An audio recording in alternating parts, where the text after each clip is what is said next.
Chicken biryani అంటే ఎవరికి ఇష్టం ఉండదు చెప్పండి. ఇలా చేస్తే బిర్యానీ అనేది చాలా పర్ఫెక్ట్ గా టేస్ట్ గా ఉంటుంది. అలాగే తినే కొద్దీ తినాలనిపిస్తుందండి. బిర్యానీ అంత బాగుంటుంది.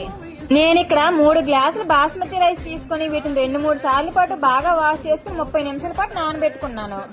తరువాత నేను ఇక్కడ 1 కేజీ చికెన్ తీసుకుని దీంట్లో సన్నగా కట్ చేసిన ఉల్లిపాయలు, పచ్చిమిర్చి ముక్కలు, అలాగే కొద్దిగా కొత్తిమీర, పుదీనా, బ్రౌన్ ఆనియన్స్ అయితే వేసుకోవాలి.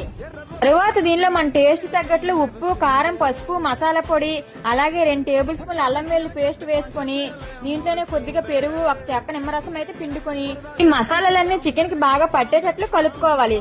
లాస్ట్ లో 2 టేబుల్ స్పూన్లు ఆయిల్ వేసుకుని 30 నిమిషాల పాటు చికెన్ పక్కన పెట్టుకోవాలి. 30 నిమిషాల తర్వాత చికెన్ స్టవ్ మీద పెట్టి 70% ఉడికించుకోవాలి. చికెన్ ఉడికిపోయిన తర్వాత రైస్ ఉడికించడానికి వెడల్పుగా ఉండే గిన్నె తీసుకుని దీనిలో వాటర్ వేసుకుని హోల్ బిర్యానీ మసాలా వేసుకోవాలి. తరువాత దీనిలో 2 టేబుల్ స్పూన్ అల్లం వెల్లుల్లి పేస్ట్, 1 స్పూన్ సాల్ట్, అలాగే 4 పచ్చిమిర్చి ముక్కలు, కొద్దిగా కొత్తిమీర, పుదీనాను వేసుకుని లాస్ట్ లో 1 స్పూన్ నెయ్యి వేసుకోవాలి.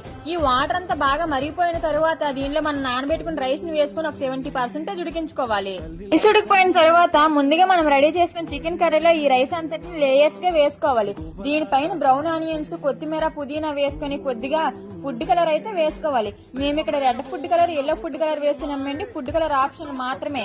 లాస్ట్ లో కొద్దిగా నెయ్యి వేసుకుని దీనిపైన మూత పెట్టి 15 నిమిషాలు ఉడికించుకుంటే మన చికెన్ బిర్యానీ అయితే రెడీ అయిపోయినట్లేనండి. టేస్ట్ అయితే చాలా అంటే చాలా బాగుంటుంది.